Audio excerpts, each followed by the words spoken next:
Online classes में सभी बच्चों का स्वागत है।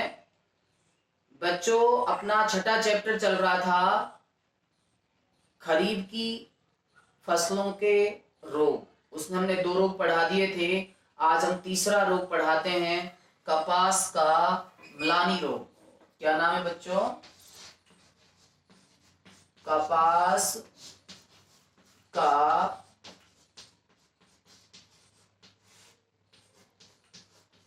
म्लानी रोग। ध्यान रखना है,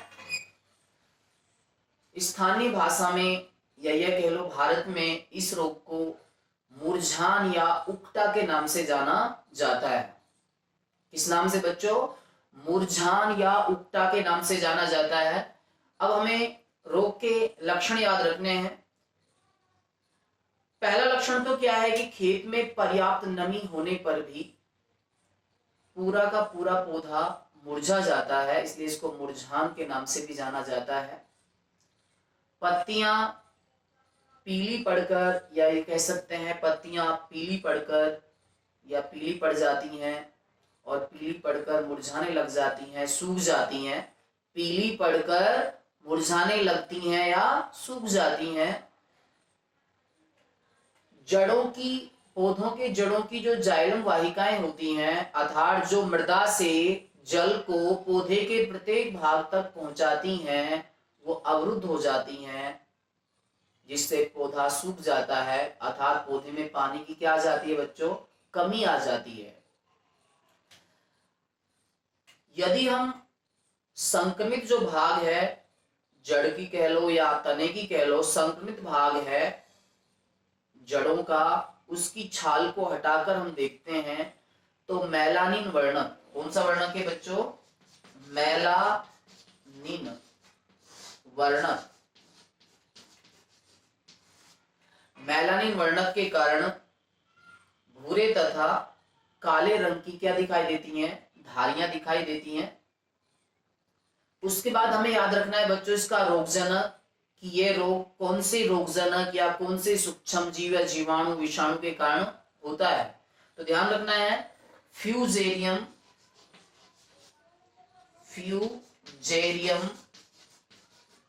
ऑक्सीपोरम।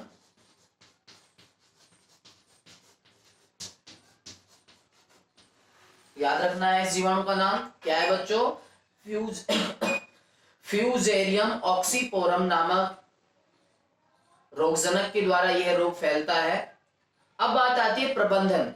प्रबंधन बच्चों, आपको पता है इस रोग की रोकथाम हम कैसे करते हैं, इसको किस तरह से दूर करना है हमें। तो प्रबंधन 3 तरीके से होता है, आप जानते भी हो। किसी भी रोग का प्रबंधन 3 तरह से किया जाता है: सस्य प्रबंधन, रासायनिक प्रबंधन और जैविक प्रबंधन। सस्य प्रबंधन में हम पहला पढ़ते हैं, जैसे एक तो आपको पता है बुआई के समय स्वस्थ तथा प्रमाणित बीजों का ही उपयोग करना चाहिए। दूसरी बात, फसल चक्र अपनाना चाहिए। फसल चक्र का मतलब क्या है? एक ही खेत में एक ही प्रकार की हर वर्ष लगातार फसल का बोना क्या कहलाता है? फसल चक्र कहलाता है। और यदि उस फसल की जगह हम दूसरी फसल यदि हम बोते हैं तो उसको हम कहते हैं फसल चक्र, क्योंकि यदि हम एक ही प्रकार की फसल बोएंगे तो उसमें से संबंधित रोग लग जाएगा, उस भूमि के अंदर बहुत सारे सूक्ष्म जीवों की मात्रा बढ़ जाएगी, रोगजनक की मात्रा बढ़ जाती है। उसके बाद ध्यान रखना है बच्चों, गर्मियों के दिनों में, ये तो आपको सभी रोगों में लिखना है कि गर्मियों के दिनों में खेत की गहरी जुताई करनी चाहिए। ऐसा करने से जो रोगजनक है वो मिट्टी के ऊपर आ जाते हैं, मृदा की ऊपरी परत पर आ जाते हैं, जिसको अन्य सूक्ष्म जीव या अन्य कह सकते हैं पक्षी खा जाते हैं। बगुला है, कौवा है, ये बहुत सारे पक्षी भी खा जाते हैं और तापमान के कारण भी वो मर जाते हैं। उसके बाद ध्यान रखना है बच्चों, खेत में पोटेशियम, जिंक, फास्फोरस, नाइट्रोजन, इनकी मात्रा एक तरह से संतुलित डालनी चाहिए, अर्थात इनका संतुलित उपयोग करना चाहिए। अब बात आती है बच्चों रासायनिक प्रबंधन में। रासायनिक प्रबंधन में आपको ध्यान रखना है, किसी भी केमिकल का नाम याद रखना है, किसी भी रासायनिक पदार्थ का। तो ध्यान रखना है, केमिकल याद रखना है आपको, कवकनाशी के रूप में काम में लिया जाता है, उसका नाम है कार्बेंडाजिम। क्या नाम है बच्चों? कार्बेंडाजिम। इस कवकनाशी से बीजों का उपचार करना चाहिए बुआई से पहले। अब बात आती है जैविक प्रबंधन की। जैविक प्रबंधन में क्या करना है, तो ट्राइकोडर्मा कल्चर है जो, उससे बुआई से पहले भूमि का उपचार और बुआई के समय बीजों का उपचार करना चाहिए। दूसरी रोगरोधी किस्में जैसे जयाधर है, जरीला है, मोती है, LD 694 है, विजय है, वैरूम है, ये बहुत सारी रोगरोधी किस्में काम में लेनी चाहिए, क्योंकि ये कह सकते हैं इनमें किसी भी प्रकार का रोग होने का खतरा नहीं रहता है। तो ये था अपना कपास का मिलानी रोग। अब हम चौथा रोग पढ़ते हैं, टमाटर का पर्णकुंचन रोग। क्या है बच्चों, टमाटर का पर्णकुंचन रोग। टमाटर का पर्णकुंचन रोग सबसे पर चल रहा है। पर्णकुंचन मतलब इसमें ज्यादातर पत्तियां प्रभावित होती हैं, पत्तियां सिकुड़ जाती हैं, सिमटी हुई सी लगती हैं, और सामान्य भाषा में या कह सकते हैं स्थानीय भाषा में इस रोग को कोढ़ी या माथा बंदी के नाम से भी जाना जाता है। अब हमें वही पढ़ना है, रोग के लक्षण ध्यान रखना है बच्चों। रोगग्रस्त पौधों की जो पत्तियां होती हैं वो आकार में छोटी रह जाती हैं, पत्तियों के किनारे मुड़े हुए रहते हैं, पीले पड़ जाते हैं, गुच्छों के रूप में दिखाई देते हैं, पत्तियां खुरदरी व मोटी दिखाई देती हैं। पत्तियों के अंदर जो सिराएं होती हैं, जैसे ये पत्ती है, इसके अंदर ये मुख्य सिरा होती है, इससे क्या निकली रहती है बच्चों, सिराएं निकली रहती हैं। तो पत्तियों की जो सिराएं हैं, उपसिराएं हैं, वो एक तरह से मोटी हो जाती हैं। और ध्यान रखना है, पर्वसंधियां छोटी रह जाने के कारण जो पौधा है वो बौना हो जाता है, अर्थात छोटा रह जाता है और झाड़ी के समान दिखाई देता है। उसके बाद ध्यान रखना है, संक्रमित जो पौधा है वो पीला पड़ जाता है, और कह सकते हैं उसमें फूल व फल भी कम मात्रा में लगते हैं या लगते ही नहीं हैं। उसके बाद ध्यान रखना है बच्चों, रोगजनक या रोग कारक।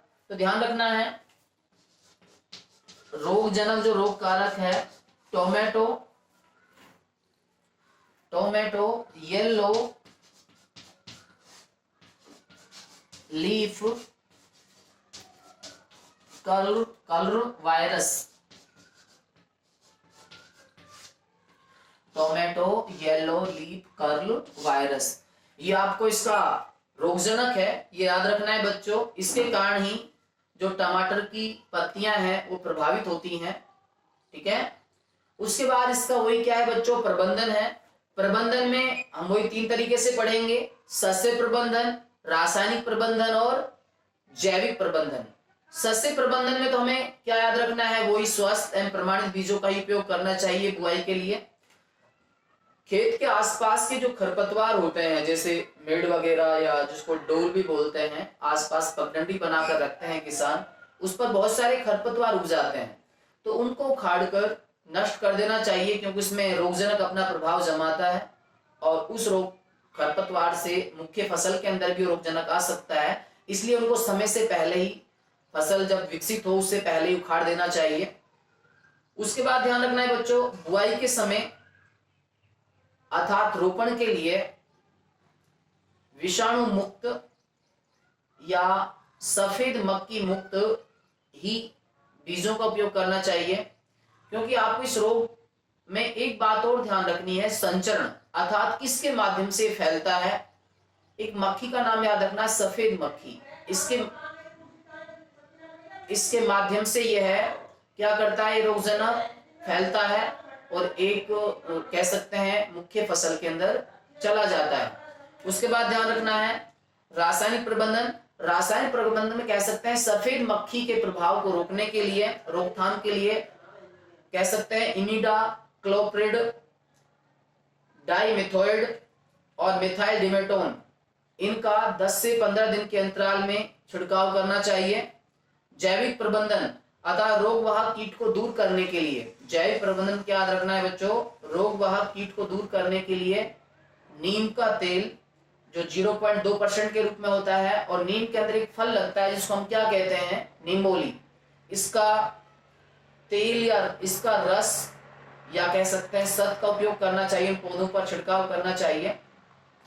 रोगरोधी किस्में जैसे आर का सम्राट है, आर का रक्षक है, आर का अनन्या है, इनका उपयोग करना चाहिए जिससे हम रोग पर कंट्रोल कर सकें और अपनी मुख्य फसल को बचा सकें।